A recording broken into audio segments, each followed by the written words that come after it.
మాకు దేవాలయాలైన ఈ భవంతులు ఉపయోగపడాలని కోరుకుంటున్నాం. అలాగే రాష్ట్ర ప్రభుత్వోద్యోగులకు, ఉపాధ్యాయులకు, పెన్షనర్లకు సంబంధించి మరి గత ప్రభుత్వ హయాంలో దాదాపు 33,000 కోట్ల రూపాయలు పెండింగ్ ఉన్న పరిస్థితి, ఆ పక్క జీపీఎఫ్లు పెండింగ్ ఉన్న పరిస్థితి, ఏపీజీఎల్ఐలు పెండింగ్ ఉన్న పరిస్థితి, గ్రూప్ ఇన్సూరెన్స్, మేము డబ్బులు కడుతున్న సిపిఎస్ కంట్రిబ్యూషన్లు, రిటైర్ అయిన పదవీ విరమణ చేసిన వాళ్ళకు ఉన్న సంబంధించిన బకాయిలు, అలాగే మిగిలిన వాటికి సంబంధించిన అన్నీ కూడా పెండింగ్ ఉన్నాయి. మరి ముఖ్యంగా గత సంవత్సర కాలంలో ఉద్యోగులకు సంబంధించిన దాదాపు 22,000 కోట్ల రూపాయల బకాయిలను ప్రభుత్వం నుంచి చెల్లించేట్లు చేసుకున్నాం. మొన్ననే 1వ తారీఖున 7,000 కోట్ల రూపాయలు దాదాపు 2 సంవత్సరాల నుంచి మరి తడవుకు క్లియర్ చేసుకొచ్చిన ఇంకా దాదాపు 2 సంవత్సరాల పదవీ విరమణ బెనిఫిట్స్ ఉన్నాయి. అలాగే ఉద్యోగులకు సంబంధించిన మాకు సంబంధించిన జీపీఎఫ్లు, ఏపీజీఎల్ఐలు, గ్రూప్ ఇన్సూరెన్సు, మెడికల్ బిల్స్ అన్నీ కూడా పెండింగ్ ఉన్నాయి. వీటన్నిటినీ రాష్ట్ర ముఖ్యమంత్రి గారి దృష్టికి, ఫైనాన్స్ మినిస్టర్ గారి దృష్టికి తీసుకెళ్లిన దరిమిల దాదాపు 7,300 కోట్ల రూపాయలని 8వ తారీఖు కల్లా రాష్ట్ర ప్రభుత్వం చెల్లించడం, ఉద్యోగులకు సంబంధించిన అన్నీ కూడా మార్చి 31 వరకు క్లియర్ అవటం, పదవీ విరమణ సంబంధించిన వారందరికీ కూడా మరి గ్రాట్యుటీలు కానీ, కమిటేషన్లు కానీ, జీపీఎఫ్లు కానీ క్లియర్ అయిన పరిస్థితి ఉంది. ఇంకా పదవీ విరమణ చేసిన ఉద్యోగులు ఎవరైతే ఉన్నారో వారికి ఎన్కాష్మెంట్ ఆఫ్ ఎర్న్ లీవ్ బకాయిలు కొంత రావాల్సి ఉన్నది. దాన్ని కూడా ఆర్థిక శాఖ దృష్టికి తీసుకెళ్ళాం. మొన్న డిఏ ఏరియర్స్ ఏదైతే జనవరిలో ఇచ్చారో కొంతమందికి అవి కూడా పెన్షనర్స్కి, సిపిఎస్ ఉద్యోగులకి జమ కాలేదు. మరి పెన్షనర్స్కి ఈ నెలలో ఏదైతే ఏప్రిల్ నెల ఉందో ఏప్రిల్ నెలాఖరికి పెన్షనర్లకి ఆ డిఏ ఏరియర్స్, డిఆర్ ఏరియర్స్ జమ అయ్యేటట్లు, అట్లాగే సిపిఎస్ ఉద్యోగులకి, మిగతా ఉద్యోగులకి మే నెలాఖరులోగా జమ అయ్యేటట్లు కూడా ఆర్థిక శాఖ ఇన్స్ట్రక్షన్స్ ఇచ్చిందన్న సంగతిని కూడా అందరికీ తెలియజేస్తున్నాం. అలాగే ముఖ్యంగా ఉద్యోగులకు సంబంధించిన వేతన సవరణ కమిషన్ దాదాపు 2.5 సంవత్సరాలు అయింది. ఆ ప్రభుత్వం ఉన్నప్పుడే వేతన సవరణ కమిషనర్ను వేశారు, ఆయన రిజైన్ చేశారు. ఇప్పటికి దాదాపు 2 సంవత్సరాలు కాబట్టి 3 సంవత్సరాల పైబడి వేతన సవరణ గడువు ముగుస్తున్నప్పటికీ వేతన సవరణ కమిషనర్ని ఇంతవరకు నియమించిన పరిస్థితి ఉంది. మొన్న కూడా 7,000 కోట్ల కృతజ్ఞతలు తెలియజేస్తూ ముఖ్యమంత్రి గారి దృష్టికి కూడా ఈ విషయాన్ని తీసుకువెళ్ళాం. ఇప్పుడే 7,000 కోట్లు కొట్టాం, కొంత బ్రీతింగ్ తీసుకోండి అని అడుగుతున్నారు. బట్ ప్రతి నెల ప్రతిరోజు ఇవాళ ఉద్యోగులకి వేతన సవరణ చేయాలి. అలాగే 2028లో ఇంకొక వేతన సవరణ ఉద్యోగులందరికీ కూడా రావాల్సి ఉన్నది. 2023లో మాకు వర్తింపజేయాల్సిన వేతన సవరణని వర్తింపు చేయకుండా దాన్ని 2027-28కి తీసుకెళ్తే 2028లో ఉన్న వేతన సవరణ ఎప్పుడు ఇస్తారు?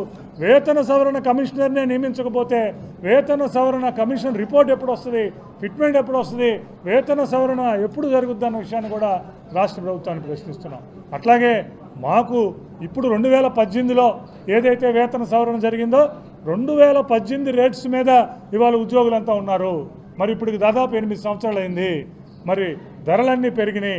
పెరిగిన ధరలకు అనుగుణంగా వేతనాలు పెంచాల్సిన అవసరం ఉన్నది. ద్రవ్యోల్బణానికి అనుగుణంగా వేతనాన్ని పెంచాల్సిన అవసరం ఉంది.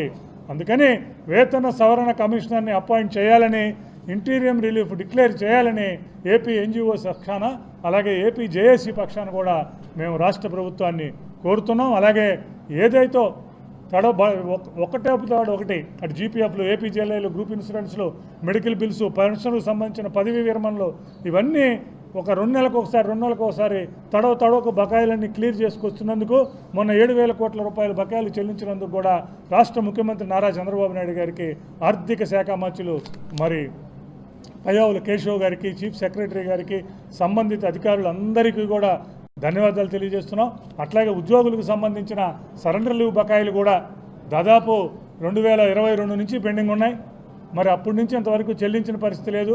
ఇవాళ మిగతా అన్నీ కూడా క్లియర్ చేసుకొస్తున్నాం. కాబట్టి ఈసారి ఉద్యోగుల సరెండర్ లీవ్ మీద దృష్టి సారించవలసిన అవసరం, చెల్లించవలసిన అవసరం ఉందని చెప్పి చేస్తున్నాం.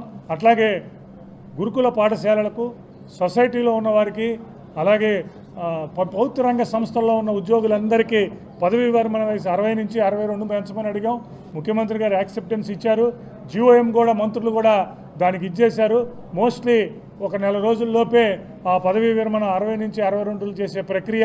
అలాగే 2004కు ముందు ఎవరైతే నోటిఫై అయ్యారో 2004కు ముందు నోటిఫై అయ్యి 2004 తర్వాత అపాయింట్ అయ్యారు వాళ్ళందరినీ సిపిఎస్లో ఉంచారు. మెమో 57 ప్రకారం వాళ్ళందరినీ కూడా 11,000 మందిని మరి ఓపీఎస్లోకి తీసుకురావాలన్న విషయాన్ని ముఖ్యమంత్రి గారి దృష్టికి మిగిలిన మంత్రుల దృష్టికి తీసుకెళ్ళాం. ముఖ్యమంత్రి గారు కూడా సానుకూల దాన్ని వ్యక్తం చేశారు. మరి అది కూడా ఫైనల్ దీంట్లో ఉన్నది.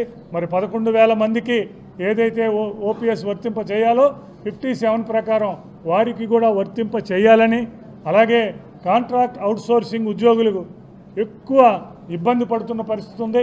మాకే వేతన సవరణ జరగకపోతే 13,000 18,000తో పని చేసుకుంటున్న కాంట్రాక్ట్ ఉద్యోగులు అలాగే అవుట్సోర్సింగ్ ఉద్యోగుల పరిస్థితి కూడా ఉన్నది.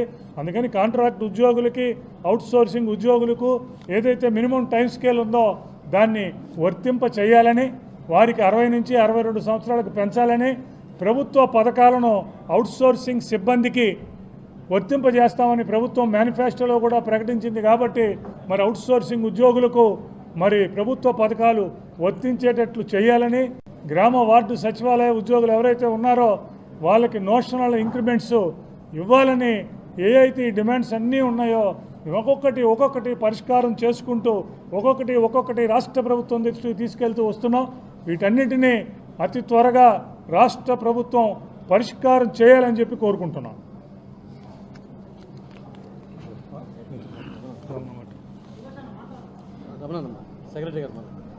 నా పేరు డివి రమణ, రాష్ట్ర ప్రధాన కార్యదర్శి ఏపీ ఎన్జిఓ సంఘం.